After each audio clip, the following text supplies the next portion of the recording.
Hamas और Israel की लड़ाई अब गाजा पर कब्जे तक पहुंच चुकी है। इजराइल के प्रधानमंत्री बेंजामिन नेतन्याहू ने हमास को सीधी वार्निंग दी है। नेतन्याहू ने कहा अब उनका मकसद सिर्फ हमास का खात्मा नहीं बल्कि गाजा पर कब्जा करना है और इसके लिए अमेरिका ने भी नेतन्याहू को ग्रीन सिग्नल दे दिया है। अमेरिकी विदेश मंत्री मार्क रूबियो का यह कहना है कि वो तब तक चैन से नहीं बैठेंगे जब तक हमास मिट्टी में नहीं मिल जाता। हालांकि गाजा पर इस हमले में 50 से ज्यादा बेगुनाहों को भी अपनी जान गंवानी पड़ी है। इजराइल की फौज ने ताबड़तोड़ स्ट्राइक कर हमास के अड्डों को तबाह करने का दावा किया। हेलीकॉप्टरों ने मशीन गनों से गाजा शहर को खंडहर में तब्दील कर दिया। दावा किया जा रहा है कि इजराइल के इस अचानक हमले में कम से कम 50 से ज्यादा लोगों की मौत हो गई है, जिनमें ज्यादातर बच्चे हैं। नेतन्याहू फोर्स ने हमले में गाजा की कई रिहायशी इमारतें, शरणार्थी कैंप और एक स्कूल को भी भारी नुकसान पहुंचाया है। लेकिन इजरायली सेना का दावा है कि उसके टारगेट पर हमास के अड्डे और हमास के आतंकी हैं और जल्द ही वो हमास का पूरी तरह से सफाया कर देगा। दावा किया जा रहा है कि इजराइल के टैंक गाजा की सड़कों पर घूम रहे हैं और रिहायशी इमारतों को निशाना बना रहे हैं। बड़े पैमाने पर शहर में सिर्फ तबाही नजर आ रही है और इमारतें जमींदोज होती नजर आ रही हैं।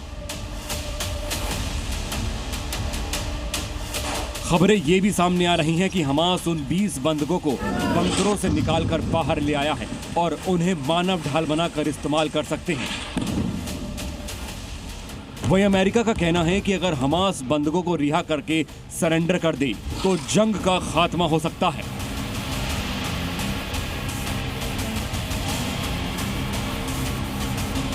दुनिया भर में गाजा पर इजरायली स्ट्राइक की निंदा हो रही है। तुर्की, ईरान और कई यूरोपीय देशों ने इसे अत्यधिक आक्रामक कार्रवाई बताया है। वहीं संयुक्त राष्ट्र ने तुरंत युद्ध विराम की अपील की है, लेकिन इजरायल का कहना है कि वो रुकने वाला नहीं है। गाजा में जारी इजरायल की कार्रवाई का खामियाजा बड़े पैमाने पर आम लोगों को उठाना पड़ रहा है। हजारों लोग जहां अपनी जान से हाथ धो बैठे हैं, वहीं लाखों मासूम बच्चों के सिरों से उनके मां बाप का साया उठ गया है। अधिकारियों का दावा है कि इजरायली हमले की वजह से अभी तक 3 लाख लोग गाजा शहर छोड़कर जा चुके हैं, जबकि लाखों लोग युद्धग्रस्त इलाकों में फंसे हुए हैं।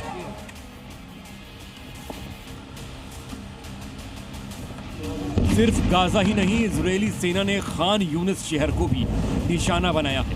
ताबड़तोड़ मिसाइल अटैक से पूरा शहर खंडहर में बदल गया है।